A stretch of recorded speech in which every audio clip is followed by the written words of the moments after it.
Quem é que aqui em perfeito juízo pode dizer que é totalmente feliz? Pessoas que estão capacitadas para poder ser ricas. Não é qualquer pessoa que tem essa capacidade. Não se enganem. Deus não nos dá mais do que aquilo que nós podemos ter, para que não nos percamos. Tão simples quanto isto. E nós dizemos assim, mas eu nunca fiz mal nenhum a ninguém. E porquê é que eu estou a passar por isto? Esquecemos que pecamos, pedimos perdão a Deus, mas esquecemos do quê? Das consequências daquilo que fizemos. Os milagres existem na igreja e vão continuar a existir para fortalecimento da fé. Assim como o sofrimento. Nós temos um problema enorme em lidar com o sofrimento. E não queremos que ninguém se aperceba que nós estamos a sofrer. Bom dia, queridos irmãos. Mais uma vez é um prazer estar convosco. Bom dia a todos os irmãos que estão em casa, que não puderam estar aqui pelos mais variados motivos, que agora pouco importa, contanto que se sintam bem e que possam acompanhar realmente a recapitulação do estudo da semana. Esta semana, e vamos continuar naquilo que se pode chamar a doutrina da provação, porque vai ser essa a temática deste trimestre, é algo que nos toca muito perto. Diria mais, é aquilo que nos faz descer à terra. É aquilo que nos faz olhar para o irmão que está ao lado. É aquilo que nos faz pensar porque é que somos cristãos. Vou fazer-vos um convite. Portanto, eu não estou aqui para fazer o culto há de ser feito pelo irmão João Martins. Eu quero que os irmãos participem, quero que os irmãos intervenham, quero que os irmãos expressem as suas ideias. Isso é que é difícil, porque o sofrimento é algo que nós não gostamos. Mas hoje vou dar-vos uma triste notícia, ou uma boa notícia, depende. Se calhar foi como o irmão apóstolo Pedro também foi entendido naquela altura. Como é que é possível nós termos que esperar pelo sofrimento e não estranharmos? É assim ou não é? Queridos irmãos, esta é uma pergunta que eu vos faço já. O sofrimento é algo que nós temos que esperar?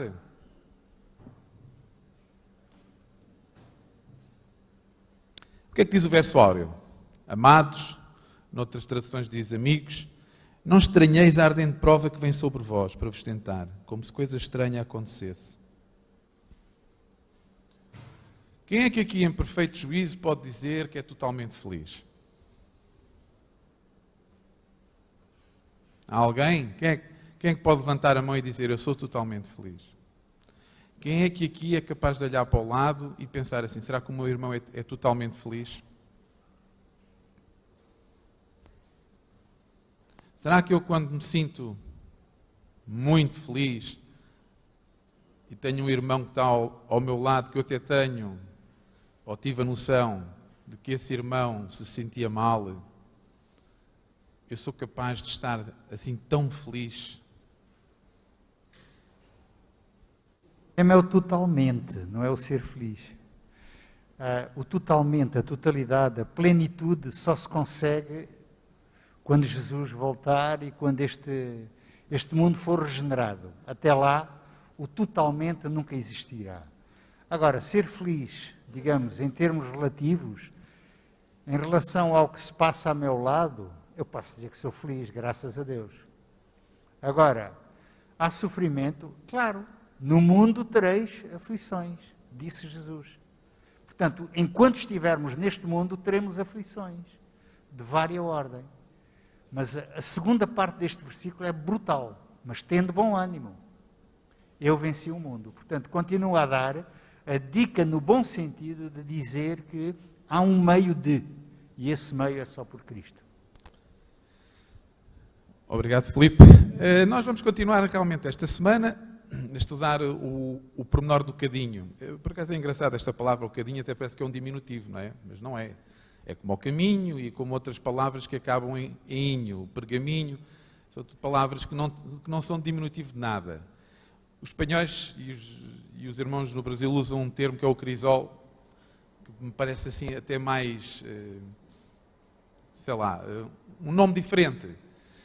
E que tem a ver com o quê? Tem a ver com há 3 definições, e vocês puderam ler, que a primeira é, portanto, é um vaso, um receptáculo onde é feita, portanto, onde alguns metais são derretidos e onde separam as impurezas do metal. Os ourives usam muito isso, os alquimistas também usavam. E depois há 2, então, mais metafóricas, que são a provação difícil, e a terceira, quando li, dizia um lugar ou uma situação em que uma concentração de forças interage, provocar ou influenciar alterações ou desenvolvimento. Se lêssemos isso assim, só sem mais nada, ficávamos a olhar para isto, o que é que será isto? Mas se pensarmos no grande conflito, aí já faz sentido esta terceira definição. E para mim acho que é a mais importante aqui. E é no seio desta terceira definição que a nossa caminhada se situa no grande conflito. E é só assim é que nós conseguimos entender esta questão do sofrimento. Se não vejamos, hoje estamos muito bem, eu daqui a bocadinho saio ali à porta, vem um carro, passa-me por cima, e eu digo assim, oh Senhor, então mas eu estive a passar a lição para ti e agora já fui atropelado. Ou eu saio daqui e recebo uma péssima notícia, que aconteceu alguma coisa em casa, ou aconteceu alguma coisa à minha família. É ou não é? E o que é que nós somos tentados a fazer?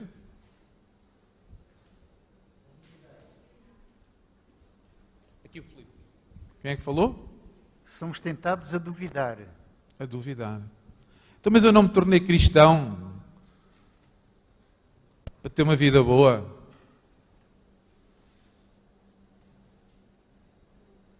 Não é essa a ideia que às vezes é passada.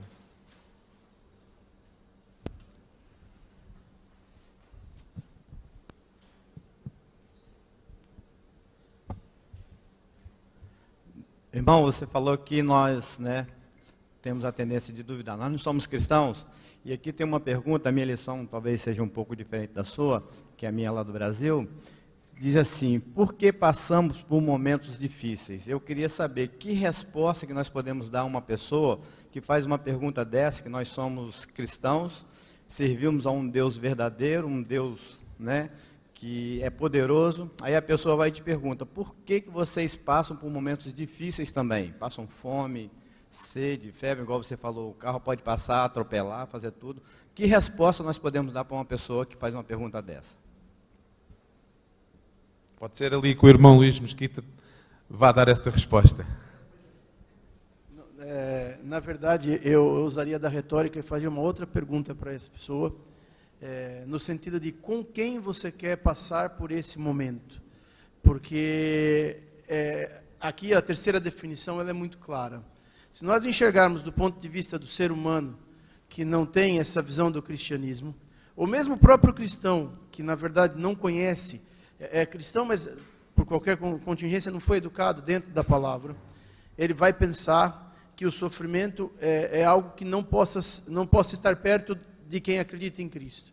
Mas quando a gente vê aqui essa palavra desenvolvimento, a gente vai perceber que muitas vezes na nossa vida são os momentos mais difíceis que nós somos lapidados como uma pedra bruta e vamos nos tornando diamante, aquela joia que vai chegar no céu. Se o foco for a terra e a vida material, eu tive uma experiência prática, que eu mesmo me perguntei e me respondi, que foi a morte do meu irmão com 35 anos. E ao falecer, é como o irmão Marco falou, um telefonema às 9 da manhã, venha para o hospital urgente. E eu ouvia no fundo, vamos entubar. Eu falei, alguma coisa grave. Peguei o carro, eram 300 quilômetros da minha casa, fui. Na semana seguinte, enterramos ele, e tinha catecismo das minhas filhas. Eu era católico à época, não era adventista.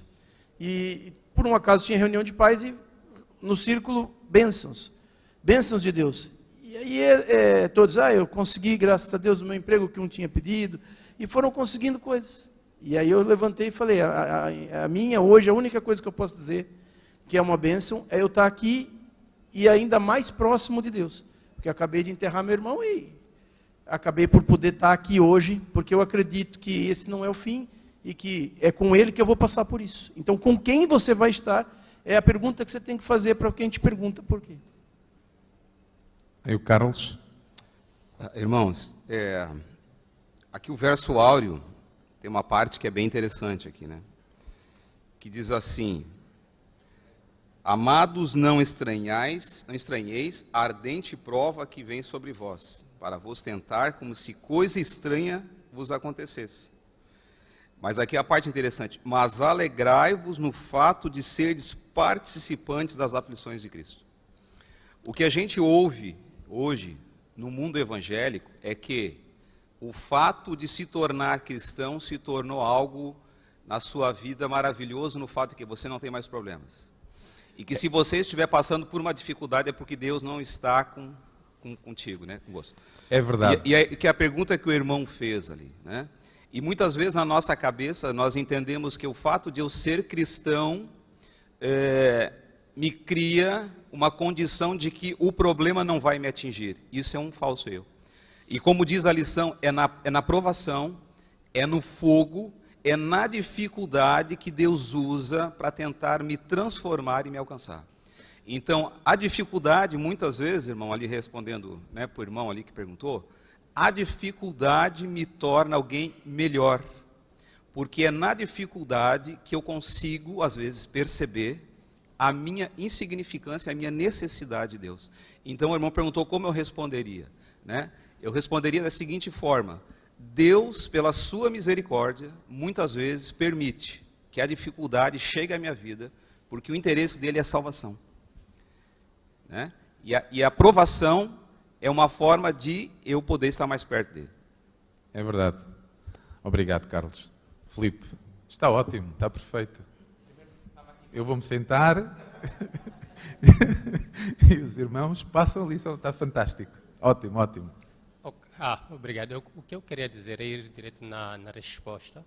É o segundo que eu percebi, o que o irmão estava perguntando, é alguém que pode não ser um cristão, que não entende que eu preciso de acreditar nesse versuário, que mesmo sendo filho de Deus, vou passar num sofrimento. Para eles, um cristão, é o que o irmão disse, é alguém que tinha que viver bem. No meu ponto de ver, ou respondendo a este tipo de pessoa, eu vou lhe dizer que, olha, segundo a Bíblia, se você pelo menos acredita, ou pelo menos houve uma história na Bíblia que diz que houve um pecado, que o homem pecou, e como resultado desse pecado, Deus disse, trabalharás e irás de morrer, e sofrimento veio ao mundo.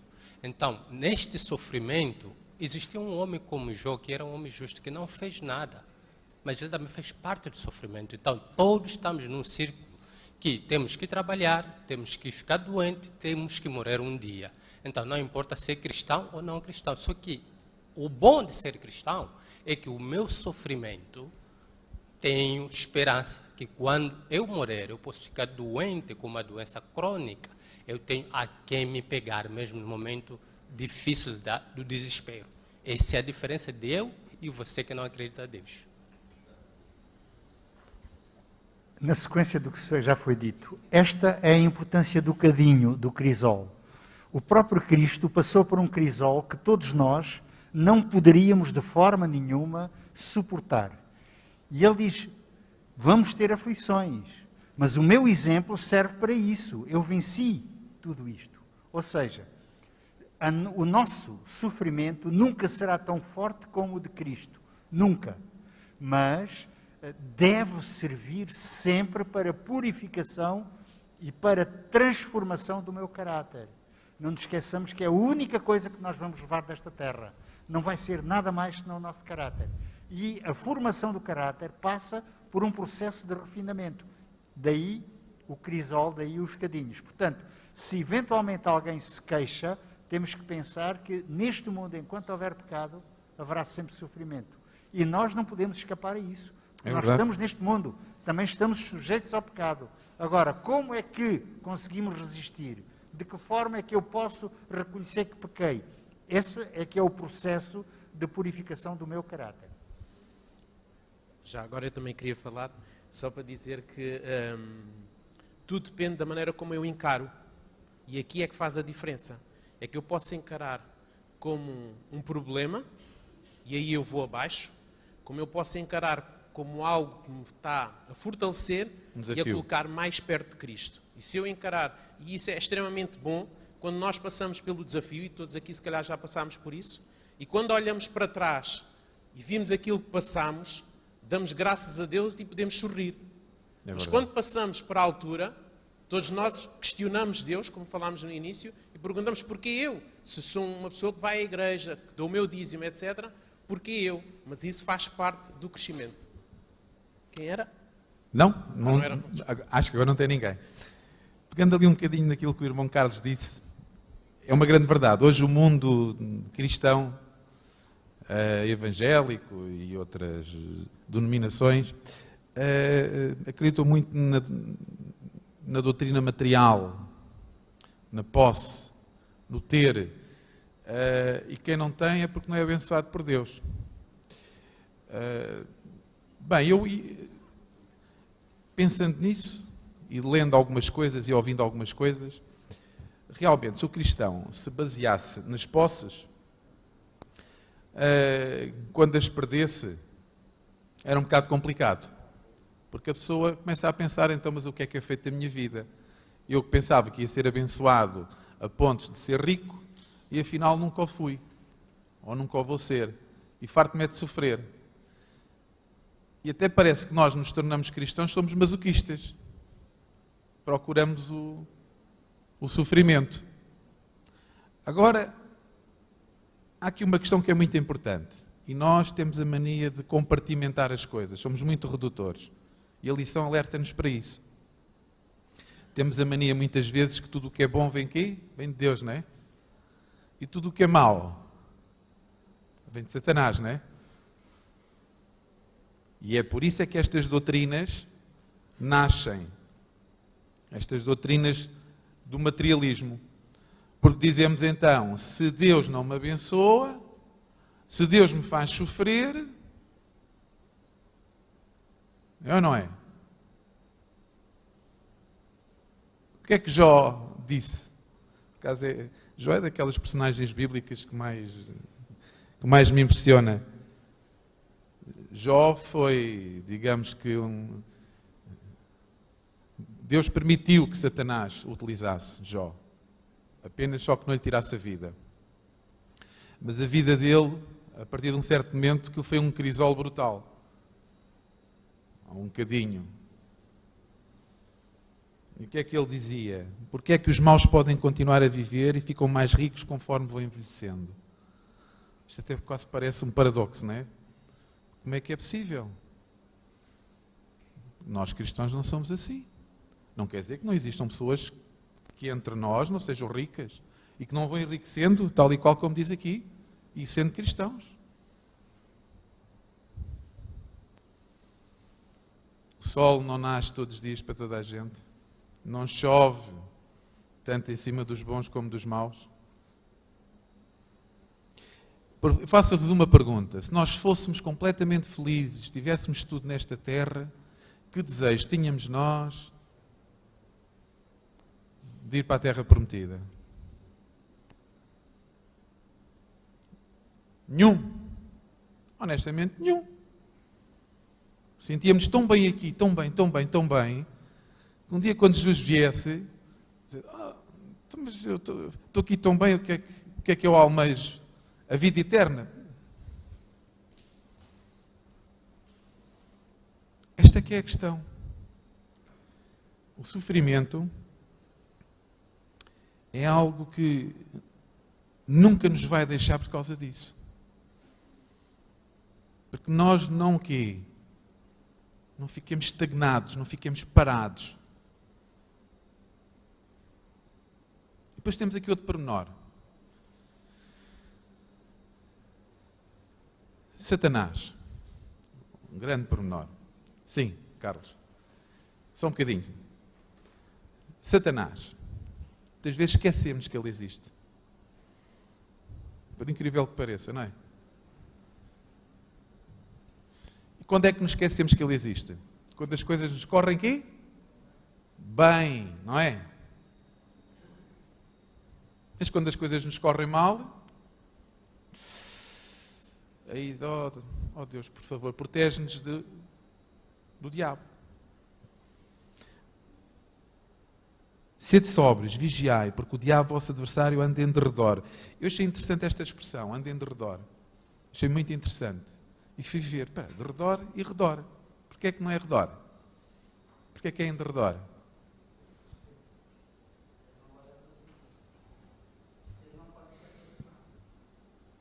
Sim, ele não se pode aproximar se nós pedirmos para ele não se aproximar. Mas a Bíblia usa estas expressões, isto é muito interessante, hein? O redor e o derredor. A Bíblia usa estas duas expressões para exprimir dois conceitos muito importantes. Salmo 34:7. O anjo do Senhor acampa ao redor. E o diabo anda em... Ou seja, a realidade é um círculo em torno de mim, que é o meu redor, e o derredor é um círculo externo ao redor. E este é o comportamento do diabo. E ele anda ali, e sempre que consegue, ele entra no nosso campo de ação. E às vezes nós dizemos assim, mas Satanás não conhece os nossos pensamentos. Pois, meus queridos, mas ele lê tudo. As nossas hormonas, os nossos olhares,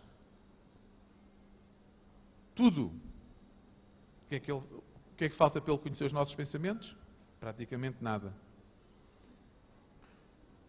E nós somos responsáveis por isso. Carlos, você queria dizer alguma coisa? Voltando um pouco ali no que o irmão falou sobre Jó, né? E sobre muitas pessoas que talvez dentro da nossa igreja tenham muito dinheiro hoje, são pessoas ricas, né? Eu, por acaso, no Brasil conheço algumas, né? São irmãos nossos, né? E muitas vezes nós somos tentados a achar que aquela pessoa, pelo fato de ela ter dinheiro, ter muitas posses, ela não tem problemas, né? Ou que ela vive uma vida tranquila. E não é assim, ela também tem dificuldade, passa por lutas como nós, né? Mas o que é interessante, muitas vezes, é que nós, né, às vezes achamos que Deus tem que suprir caprichos e não necessidades. Agora, Deus nos promete que nada nos faltaria, e não falta. Deus provê todas as coisas. Mas muitas vezes nós estamos preocupados com os caprichos e nos frustramos achando que Deus tem que providenciar essas coisas, né? O irmão ali quer falar. Eu penso que Deus, nesse capítulo da riqueza, tem a ver um pouco com os celeiros. Deus provê certos celeiros dentro da igreja, pessoas que estão capacitadas para poder ser ricas. Não é qualquer pessoa que tem essa capacidade. Não se enganem. Deus não nos dá mais do que aquilo que nós podemos ter, para que não nos percamos. Tão simples quanto isto. E depois há aquelas pessoas dentro da igreja que nós vemos que são ricas ou sempre foram ricas e que vão continuar a ser ricas, mas que têm a capacidade de ser celeiros. E o que é que o celeiro faz? Vocês sabem que os celeiros, se o trigo não for descendo, apodrece lá dentro. Sabem disso, não sabem? Não sei se sabem disso. Aqueles silos que vocês veem, se eles não forem descendo e estarem sempre a ser cheios, com novas carradas, tudo o que lá está apodrece. E é assim que funciona o homem rico que tem Cristo no seu coração. Ele recebe e dá. Recebe e dá. Portanto, passa por ele. E ele acaba por ser muito feliz nesse processo. Agora, aquele que acumula e não dá nada, isso tudo vai apodrecer. E o que o Carlos estava a dizer é muito verdade. E a responsabilidade deles é muito maior do que de quem não tem nada. Agora dizem, não, mas espera lá, então, mas o rico, ele tem que dar mais do que eu. Não, cada um dá na proporção daquilo que tem. Ok? Se eu tenho 10, eu dou na proporção de 10. Se o rico tem 1 milhão, dá na proporção de 1 milhão. Tão simples quanto isso. Agora vocês podem dizer assim, mas houve um senhor que aqui há uns anos atrás, chamado Maslow, que disse que havia uma pirâmide dos nossos desejos e das nossas necessidades e que abaixo de um certo limiar era só sofrimento. Estou eu já, portanto, a fazer a minha análise. E acima desse limiar, eu começava a poupar e vivia bem. Conhecem isso, não conhecem? A pirâmide das necessidades. É tudo relacionado com o sofrimento. Portanto, o sofrimento é que nos impela a melhorar. O mundo é como é hoje, porque o homem sofria muito há séculos atrás, para conseguir qualquer coisa. Portanto, nós caminhamos para a preguiça, para nos sentirmos sem falta de nada à nossa volta. Eu chego a uma torneira, abro, lavo as mãos. Antigamente eu tinha que ir buscar a água ao poço, meter, tirar, enfim.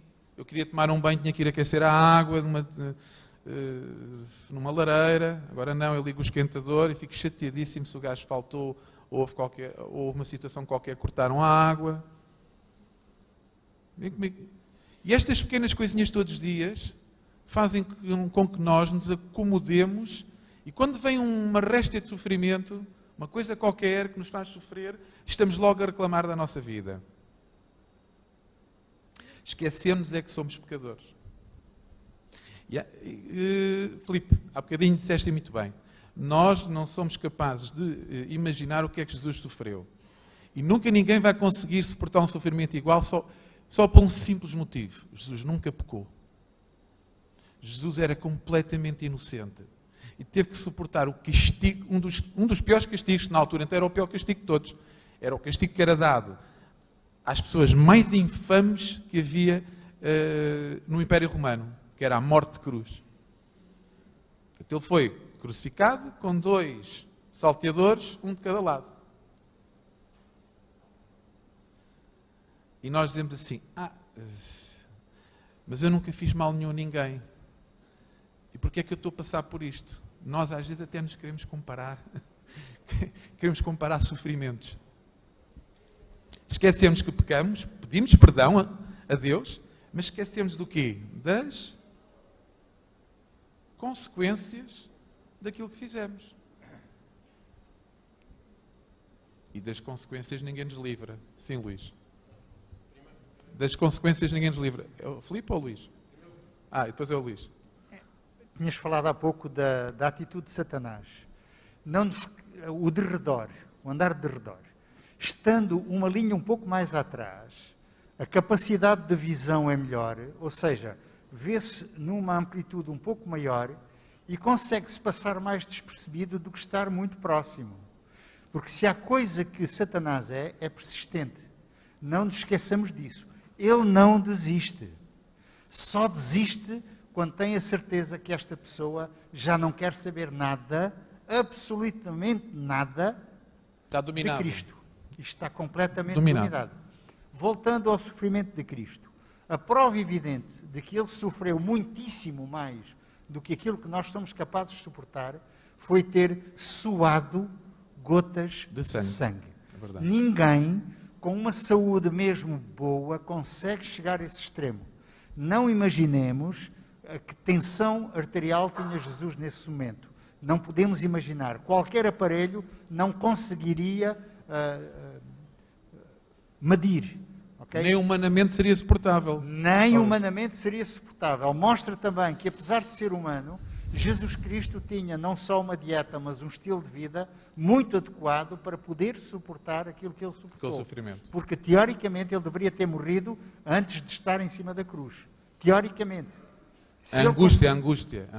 Não só a angústia, tudo, mesmo o físico, mesmo o facto de ter levado os açoites como levou. Nós não podemos imaginar. Não podemos imaginar. Agora, podemos é fazer o que diz o apóstolo Pedro também. Sede sóbrios. Ou seja, estar atento, estar constantemente vigilante. Em vigia. Como o inimigo está vigilante, nós também temos que estar vigilantes. Não sobre o inimigo, mas sobre a minha atitude, a forma como eu reajo. E isso é consequência exatamente deste relacionamento que eu posso ter com Cristo. Ele transforma-me à sua imagem e semelhança. E ele não quer outra coisa senão isso. Luís? Marcos, assim, eu penso até que, quando disseste, alguém disse que Satanás aproveita a brecha e entra, eu acho que nem é ele que entra. Eu acho que nós é que vamos ao encontro dele. Saímos, porque o círculo ao redor é o nosso círculo de proteção. Tudo o que acontece enquanto nós estamos ao redor dos anjos, pelo bem ou pelo mal, acontece por vontade divina. é o que a gente está a dizer aqui, é a formação do caráter, e moldar o ser humano. Quando a coisa extrapola, é porque nós deixamos esse círculo de proteção, saímos dele. E ia perguntar também se está a seguir dia a dia, ou se posso fazer um comentário, só um comentário da quinta-feira, de Paulo dos Espinhos, ou quer deixar para... É seguir. Então pronto. Deixamos para o fim, essa é o coroar da lição desta semana, vá. Essa é uma das partes que eu pessoalmente considero mais importante nesta lição. Porque aqui nós estamos, neste momento estamos digamos, as várias formas que Deus utiliza o sofrimento para nos fazer entender, para nos fazer chegar onde Ele pretende, que é a purificação. Porque assim, nós quando nos batizamos, entramos num caminho de prova, para separar os pecados. Porque assim, nós entramos numa caminhada de perfeição, não é? Que é para quando chegarmos ao fim, Deus, quando nos pesar, ou estamos salvos ou não estamos salvos. Efetivamente. Eu costumo dizer que a salvação é assim como Existe uma coisa na Terra e nos tribunais que nós chamamos os processos de insolvência. E é muito engraçado. Nos processos de insolvência as pessoas são remidas. Há um processo de remissão, há um processo de perdão, que é o perdão da dívida. E começa com um despacho inicial de exoneração do passivo restante. É inicial. Porquê? Porque as pessoas entram num processo de prova, agora já são só 3 anos, antigamente eram 5, mas desde 11 de Abril passou a ser 3 anos. E as pessoas nesse processo, as pessoas têm que entregar os seus rendimentos que ultrapassam determinado rendimento que o Tribunal diz que tem que ficar para eles para a sua subsistência. Tudo o resto tem que ser entregue. E as pessoas têm que se comportar dentro disso, ou seja, se violarem, porque não entregam ou porque vão trabalhar e não declaram rendimentos e não entregam e depois são descobertos, o que é que acontece? Quando há o despacho final de exoneração do passivo restante, as pessoas são consideradas que têm culpa, não é? Não lhes é concedida essa exoneração e todas as dívidas que tinham à volta dela caem-lhes todas em cima novamente. E o processo da salvação é um bocadinho isso. Nós estamos salvos, mas a nossa caminhada termina quando Jesus chegar e disser: anda, vem comigo. Isto é uma caminhada. E vamos pecar constantemente. Mas não é para nos irmos abaixo. E sabemos que temos consequências desses pecados. E nós, seres humanos, fazemos diferença entre pecados. Quer queiramos, quer não queiramos. Nós temos pecadinhos, pecados e pecadões. Há gradação entre eles, não nos iludamos. Mas para Deus, os pecados são todos iguais, exceto um, que Ele abomina completamente. E vou já dizer-vos qual é, irmão. Para mim, é o que eu mais detesto, que é aquele que cria aqui dissensão entre os irmãos. É aqui a má língua. Esse é o pior de todos os pecados. E esse é o que deixa consequências terríveis. Porquê? Porque palavras ditas já não voltam a entrar pela boca adentro. Porque entram pelos ouvidos adentro dos nossos irmãos e acabou-se. O irmão perdoa-nos, mas infelizmente a gente não consegue apagar, não somos como os computadores. É só carregar lá e mesmo assim às vezes vamos lá ao disco e conseguimos procurar. Portanto, atentemos-nos a isso. Muitas vezes as provações que são feitas por causa do nosso pecado têm a ver principalmente com o sofrimento que nós causamos aos outros. Aos outros. Ao nosso irmão. Quantos e quantos irmãos às vezes andam... Eu às vezes digo assim: será que nos damos todos bem dentro da igreja? Será que nos sentimos todos bem dentro da igreja? Será que eu posso olhar para o irmão e meter-me a conversar com ele? Se calhar o irmão... quem é você? Você vai lá à igreja, mas eu não conheço lado nenhum. Olha que eu durante a semana tenho este problema e este problema e o irmão nem sequer sei se o irmão existe. Eu ia deixar para o fim aqui uma pergunta, mas há aqui uma pergunta muito interessante na última lição, ou melhor, na lição de sexta-feira, que que tem a ver com o sofrimento dos outros? Será que eu me preocupo com o irmão que está ao meu lado? Será que eu sei o que é que lhe acontece na vida dele? Não com curiosidade mórbida de me infiltrar na vida dele, mas perceber se o irmão precisa da minha ajuda. Eu sou o primeiro a falar assim, porque eu muitas vezes, se calhar, não olho para o meu irmão. E quando olho, digo assim, epa, se calhar podia ter dado uma ajuda, se calhar podia ter feito isto, podia ter feito aquilo. Isto é muito complicado. Estas lições parecem filosóficas, mas não são. É?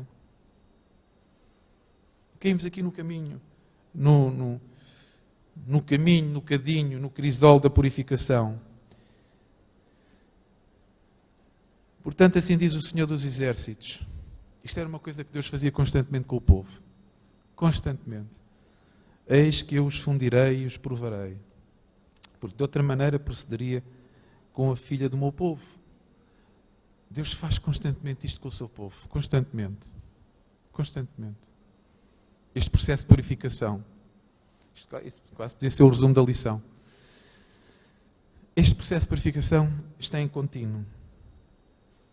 A dor. Só com dor é que nós conseguimos sentir. Antigamente havia a política. Quando as crianças faziam alguma coisa de mal feito, os pais, uns com mais força, outros com menos força, davam uma palmada bem dura. Para quê? Para que ele sentisse a dor das palavras que eram proferidas. E nunca mais se esquecia. Claro que isso depois foi exacerbado de tal forma que passou para a violência e os tribunais começaram a perseguir os pais que abusavam do direito de correção. Que é simplesmente o limiar entre aquilo que eu poderia fazer como admoestação e educação para passar a cometer o crime que estava logo adjacente. Uma ofensa à integridade física, uma injúria, qualquer coisa.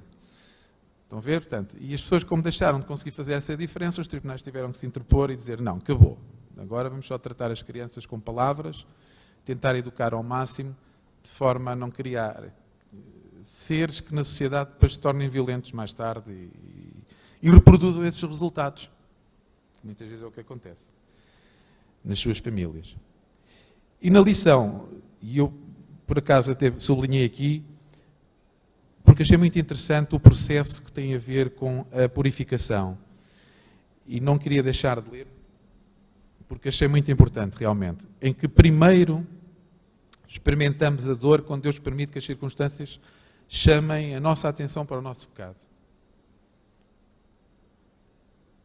Nós só damos conta do nosso pecado muitas vezes não, quase sempre, para não dizer sempre, quando o sofrimento vem à nossa vida. Aí é que nós pensamos o que é que está mal. Qual foi o processo que Jó passou quando o sofrimento veio à vida dele? Ele culpou Deus alguma vez? O que é que eu fiz, não é? O que é que eu fiz? O que é que eu fiz? A segunda é, experimentamos angústia ao sentirmos tristeza pelo pecado que agora vemos claramente. E o terceiro, sentimos frustração quando tentamos viver de modo diferente. A pergunta que eu faço é assim, nós passamos por isto tudo porque Deus nos impõe ou porque nós consentimos? Há alguém aqui que esteja forçado a estar aqui? Sim, Luís. Só que essa questão de Jó que tu falaste antes, aquela história dos 3 amigos que vão a ele e a tal da maledicência. No momento em que ele estava ali se questionar, o que foi que eu fiz? Os 3 amigos não perdem tempo em apontar o dedo e dizer, tu pecaste, tu erraste contra Deus, porque Deus esqueceu de você. Deus não quer mais saber de ti. E quando você usa de acusação, falar alguma coisa má para o teu irmão, e até passar uma orientação ruim, se Jó fosse uma pessoa fraca, naquele momento ele podia falar, está aí a resposta, realmente Deus esqueceu de mim, eu não quero mais saber de Deus, então, e a vida dele estava desgraçada. Então, o que a gente fala, principalmente quando a gente fala para os outros, nós temos que ter muita atenção e cuidado. E é curioso porque muitas vezes no mal do outro, pode estar a nossa prova, o nosso cadinho, o nosso crisol. Porque Deus espera que um cristão como nós, ao falar com alguém, usamos da sabedoria que Ele nos dá, Deus nos dá, para que possamos ajudar aquele irmão a se levantar. Quando a gente age de uma maneira diferente, a gente não está a cumprir o propósito, até do motivo pelo qual aquela situação foi criada. Muitas vezes a gente acha que é para ele, não. É exatamente para nós que não estamos afetados. Irmão, estamos quase no fim. Sim, eu gostaria de dizer que na vida cristã, ou em termos de sofrimento, ainda indo na questão de Jó, é que o sofrimento vem para nós como filhos de Deus por 3 razões. Primeiro, que é a questão de Jó.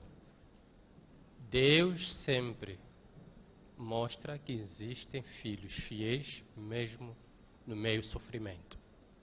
Esta foi a questão de Jó. A segunda, por causa dos nossos pecados, nós passamos em sofrimentos, porque nós é que provocamos. As consequências dos nossos pecados. Sim, com os nossos corpos, com alguma... a palavra que o irmão acabou de dizer, você disseste algo que, olha, aí foi, explodiu, você vai começar a corroer-te a comer porque você falou. E por outra, que é a terceira, nós passamos no sofrimento, é porque nós vivemos num mundo caído. Que se aqui onde que nós estamos a adorar, neste momento, nesse sábado, se aparece um terremoto que abre esta igreja ao meio e nós cairmos lá, morremos, não vamos morrer porque nós pecamos. É porque aconteceu um fenômeno natural, da qual a terra está cansada e nós caímos dela e morremos. Então, 3 maneiras. É que Deus prova que tem filhos fiéis, é o nosso pecado e é porque nós pertencemos ao mundo caído. A questão é que nós lidamos muito mal com o sofrimento. Agora, enquanto o irmão estava aqui a falar, eu fui olhando, e se eu fizesse uma pergunta aqui na igreja, aliás, se eu fizer uma pergunta do tipo, quem é que se sente alegre hoje? Não é feliz, alegre, se calhar quase todos levantam. Mas se eu perguntasse assim, quem é que está a sofrer neste momento? Tenho quase a certeza absoluta que praticamente ou ninguém levantava a mão. Nós temos um problema enorme em lidar com o sofrimento. E não queremos que ninguém se aperceba que nós estamos a sofrer. Porque às vezes parece que somos fracos, ou parecemos fracos, em dizer a alguém ao nosso lado que estamos a sofrer.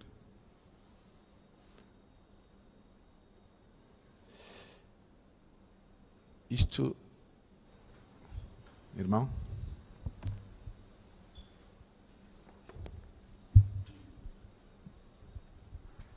O nosso sofrimento é porque esquecemos que sofremos ontem. Nós vemos a história do rei Ezequias, quando ele é avisado que ele vai morrer. E ali ele lamenta a Deus, e ele ainda cobra por tudo aquilo que ele fez. E aí Deus ouve a oração, dá mais uma chance, acrescenta mais 15 anos, e o que acontece com ele? Depois que ele se recupera, ele agradeceu a Deus. Algumas pessoas veio para ver esse milagre, e ele não mostrou o Deus que fez o milagre. Ele mostrou a riqueza que ele tinha no seu celeiro. E ao contrário de Jó, era rico, perdeu tudo, a sua própria esposa manda ele abandonar o seu Deus, e ele diz o quê? Nu eu vim e nu eu vou voltar. E eu vou continuar glorificando o nome de Deus. Igual o irmão falou, se eu pedir para alguém levantar a mão, se alguém está passando por provações, por sofrimento, possa ser que ninguém tem coragem de dizer, eu estou passando por isso. E é justamente aqui, na casa de Deus, que temos que ser sinceros um para com o outro. Por quê? Nós almejamos um céu, nós almejamos uma nova terra, aonde viveremos como família. Eu acredito que temos que viver como família desde aqui da terra. Nós estamos todos doentes.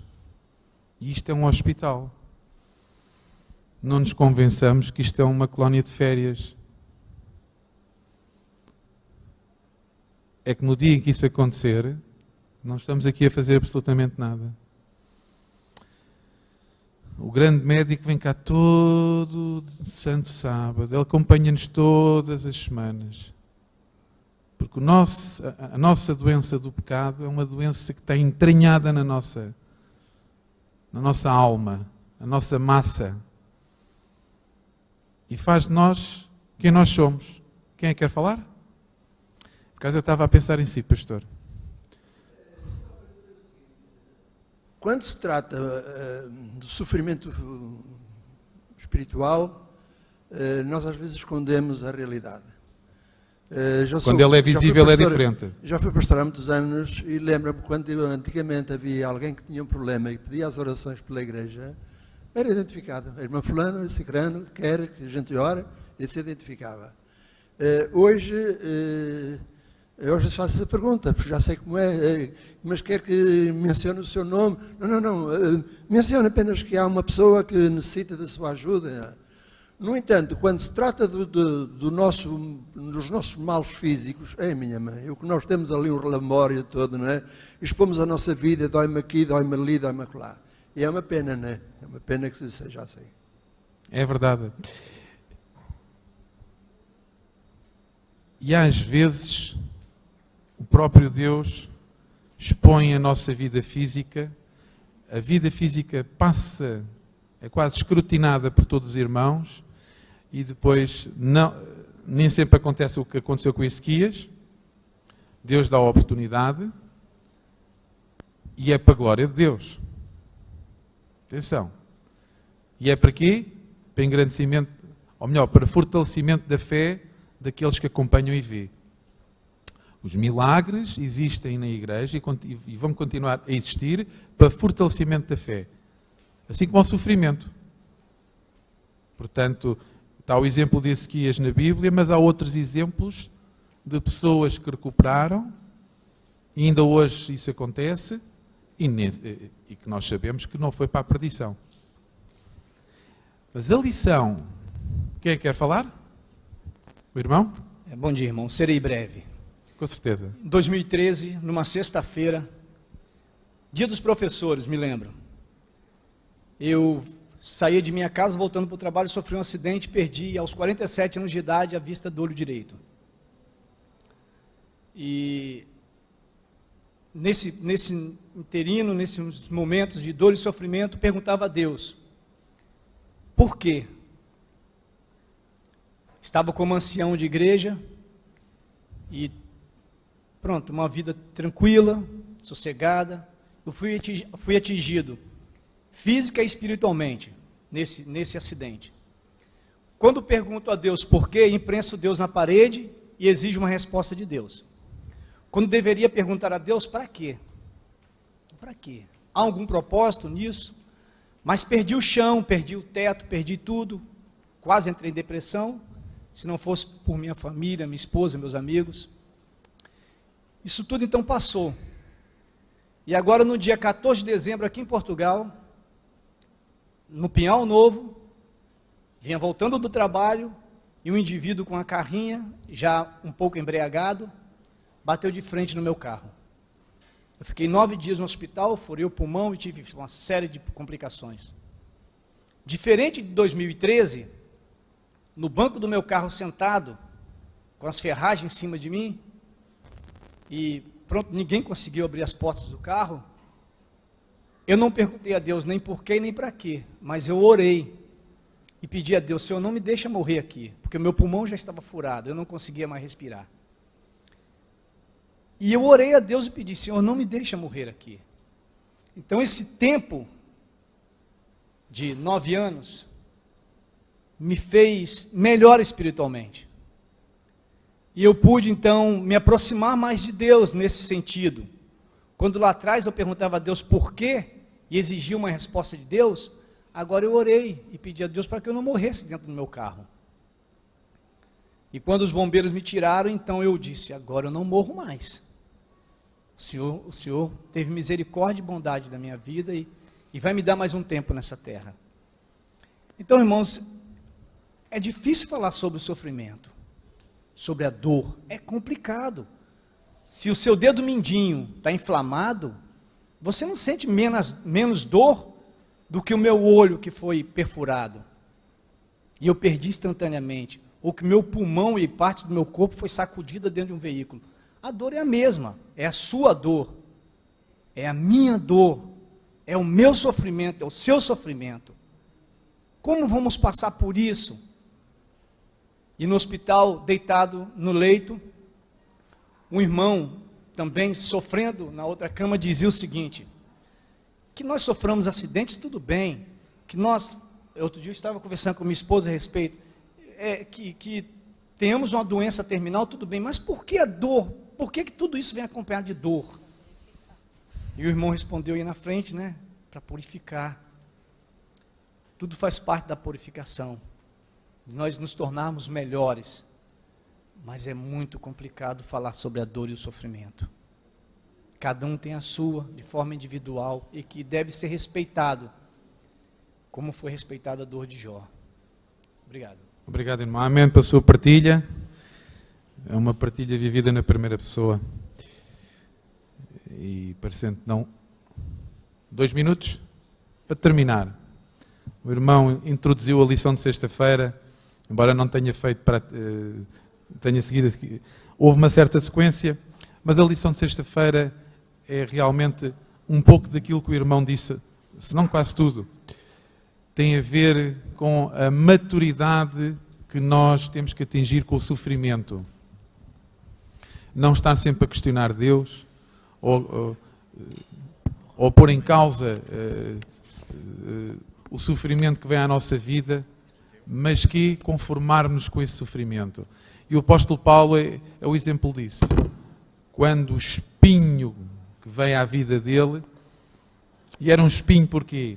Era um espinho porque o levava sempre a pensar no momento em que tinha o encontro, em que teve o encontro com Jesus, na estrada de Damasco, em que ele perdeu a visão, e parecendo não, sempre que ele necessitava dessa mesma visão, ele com certeza se lembrou daqueles momentos que teve para trás, antes da estrada de Damasco, em que contribuiu para a morte de muita gente, e que me lembro, portanto, especialmente Estevão, que tinha estado realmente, ele tinha estado portanto, a guardar as vestes dele, mas a observar tudo, e ele deve ter pensado nisso tudo, em tudo o que tinha feito. E em 2 de Coríntios, no capítulo 12, ele realmente começa por falar, efetivamente, da condição dele. Mas o capítulo 11, não sei se foram ler, ele mostra perfeitamente aquilo que nós normalmente fazemos, que é engrandecer-nos. Ou seja, o que é que nós podemos fazer para nos engrandecer? Mas depois, ele acaba por dizer, não, mas há aqui um pormenor muito importante. Deus faz com que o sofrimento venha à minha vida para que eu não me vanglorie, para que eu não me exalte, para que eu não me considere igual a Deus. Porque essa sempre foi aqui. Essa sempre foi a pedra de toque do ser humano. Não é? Eva pecou. Porquê? Porque Satanás lhe disse o quê? Certamente não morrerás, mas o que é que te acontece? Serás igual a Deus. Não é? Conhecerás o bem e o mal. Ele disse uma meia verdade. Mas certamente morrerás. Agora importa saber se queremos morrer em Cristo ou morrer em Satanás. E é por isso que o sofrimento está aqui para nós. Não é para nos afastar de Deus, mas é para nos aproximar de Deus. Uma boa semana para todos.